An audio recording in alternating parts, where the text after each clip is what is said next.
This is Pastor Sam DeChico from Concord Baptist Church. Thanks for joining us today. This is our very first podcast that we are hosting at Concord Baptist Church. We're going to get to know some of the folks in our church. We're going to start with our leadership team and then just share stories of folks, how they got saved, what their ministry is all about.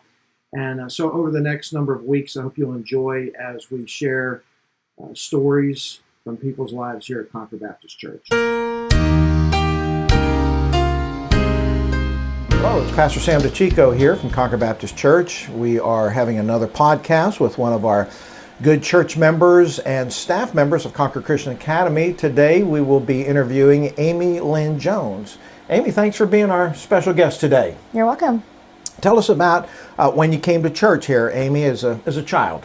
So I was around 8 or 9 years old when we started attending the church here. We were in a little bit of a transition with switching churches and schools, and Mr. DePace, my uncle, he and his family were coming here at the time, and so we decided to come check it out since we knew some of the people here and we really enjoyed it. And you started school here in what grade? I was in 5th grade when our family started attending here at the school, and then I continued all the way through 12th grade. Alrighty, so 5th through 12th grade, and tell us a little bit about your life here as a student, because now you're on the other end as a teacher, but as a student, what were you involved in? So as a student, I was heavily involved in sports. I did volleyball, soccer, cheerleading, and then for basketball, I tried to play a little bit and discovered that was not my vibe. Okay. So I ended up working as the statistician for the coaches and did all of their books and things like that for them. Okay, great. Now, were you involved in the handbell choir and anything musically here at the church, with the school, I should say? I was. So I took piano lessons from Mrs. Egoff in middle school and high school.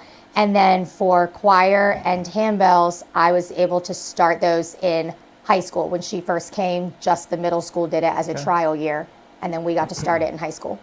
Well, your piano lessons have paid off because now you play for the church sometimes. Well, I do. Just about every Sunday, right? Yes, on Sunday nights and sometimes on Sunday mornings if I'm doing offertory or I'm filling in for one of the other pianists. Okay, so it all started at Concord Christian Academy. It did. As a piano student, okay? Mm-hmm. Alrighty, so Amy, you were here at Concord Christian from 5th through 12th grade. During that time period, tell me about how the Lord laid on your heart about coming back, maybe here or somewhere, being a teacher. So I've always just kind of had a little bit of like a natural feeling and ability that I wanted to work with kids. Mm-hmm. My parents and my family members would tell me all the time about how I would do things as a little kid where they could just kind of see, she's got that ability. I think she's going to be a teacher one day. It probably wasn't until high school where I really started feeling led to work with kids. I had the opportunity in high school from time to time to work as a teacher's aide or help out in the summer camp program and just kind of get my feet wet a little bit. Okay. And from there is where I really felt that desire start to grow. Okay, good. So upon graduation, you headed off to Bob Jones University. Tell us a little bit about your college experience. Okay, so I did attend Bob Jones University. I started attending there in the fall of 2010 and got my bachelor's in elementary education and was graduated from there in May of 2014. Okay, now when you graduated, it just so happened that we had a position that needed to be filled in 3rd grade. Correct. And of course, you became our new 3rd grade teacher. You were just young. To be honest, you're still very young looking, and I'm sure you probably look like one of the teenagers from high school as a teacher. I do get that from time to time. Okay, so tell us about your first year teaching. How did you feel? Were you comfortable? Were you a little nervous or what? It was a little bit of both. I was nervous just coming into the teaching side because it was obviously new. It did help being able to come in and teach at the school I attended because there was at least that comfort of knowing the environment, knowing the teachers. It was definitely a transition though, going from them being my teachers to my coworkers. That definitely took some time to get used to, but it was also nice because they were great at coming alongside of me. They helped answer any questions. They really did everything that they could to kind of help with that transition and just be there as that extra support. Okay, good. So you've been teaching third grade for how many years now? So this year is my 11th year. 11 teaching years. third grade. Wow. Okay. So 11 years, you're pretty much a pro by now. Is that right? I'm sure you're always learning new things. Oh, there's always lots to learn. But tell us about your experience over the years. How did you grow as a teacher? What are maybe some things you incorporated, or some things that you learned to kind of maybe for management in the school classroom, or just tell us something about your teaching skills. I definitely had to try to learn very quickly that all kids are different. They all learn differently. Just putting the book and the paper in front of them and expecting them all to get it is not going to work. So that's one of the biggest transitions I had to learn, and that's something that continually every year I'm having to find new ways to adapt the way I teach it. Many kids nowadays, they really benefit from the audio and the visual and the hands-on. So we're trying to constantly find ways we can educate ourselves on how to use the electronics that are available, find different games and resources, and incorporate it in a way that it's going to benefit the kids and still help them learn the academic content that they're needing. Sure, good. Classroom management, a lot of it is just finding a way to build relationships with the kids so that they know you're there for them and want to help them, but also maintaining that consistency and that fine line of there are going to be expectations that you have to follow, and as the teacher, it's your job to help them understand what those expectations are and then follow through with it. Okay. Well, I know that you run a very tight ship. When I walk past your classroom, the kids are sitting there attentive, and in the hallways, I know they're always very obedient to your commands or your desires. So that's really great, and we appreciate your ministry here at Concord Christian Academy. So the teaching part is one aspect of life here at Concord Baptist Church, Concord Christian Academy. And you, like a lot of our other teachers, are very involved in the church side of our ministries here. So tell us what you're involved in at the church here.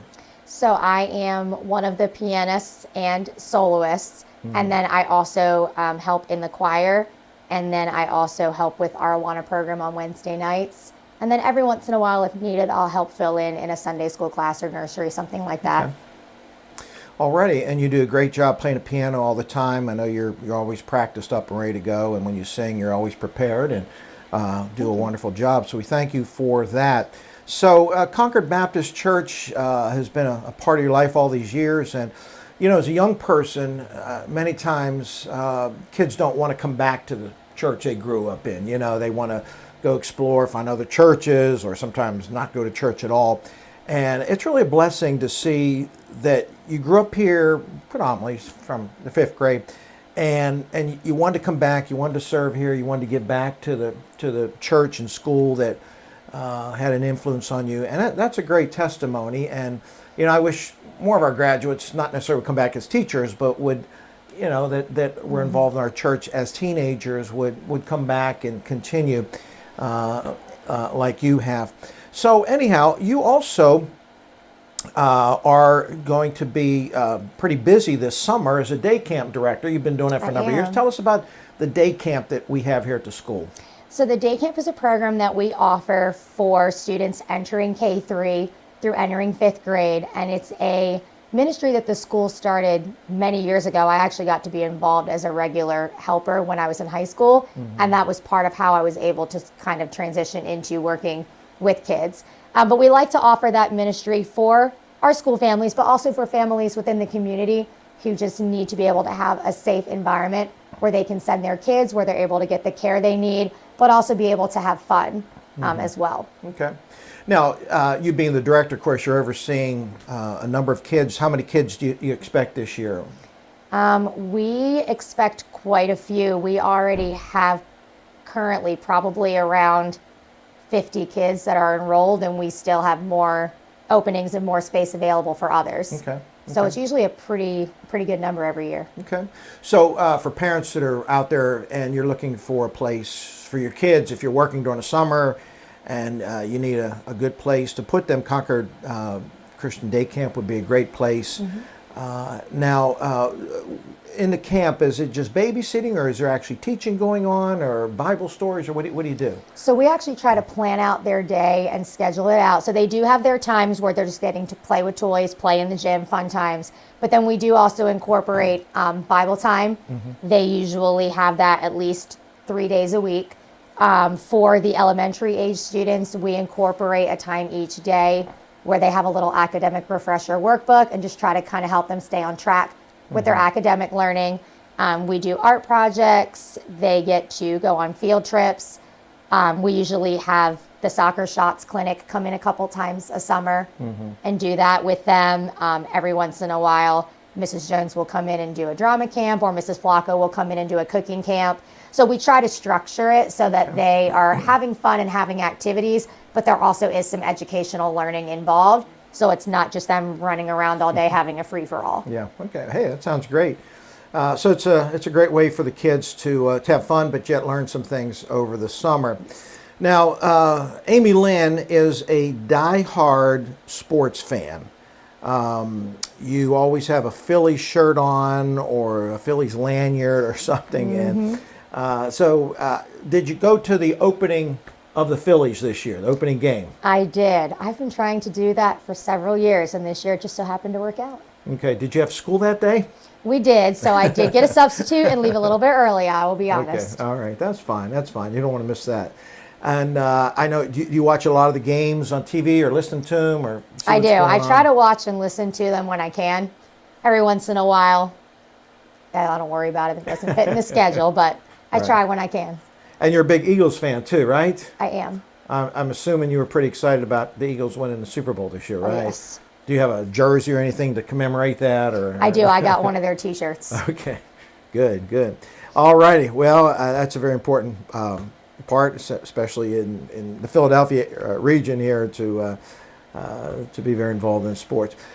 So, Amy, so you grew up here, and tell us about your siblings. I know because when you guys came, they were 4 kids. So tell us about your siblings. So I am the oldest of 4. I have one younger sister, Allison, and then I have 2 younger brothers, Joseph and Aaron. Allison and Aaron are both married, and their families live in Greenville, South Carolina. And then my brother Joseph is married to Mrs. Jones, who's our theater teacher here, and they live here in Delaware. Okay. And you get to babysit a little nephew and a little niece, right? I do. I do. And actually, all my nieces and nephews will be here this week because they're all coming into town for Resurrection Sunday. Oh, great. Well, before we leave this podcast, Amy, tell us about your salvation. How did you come to know Christ as your Savior? So I was saved at 6 years old.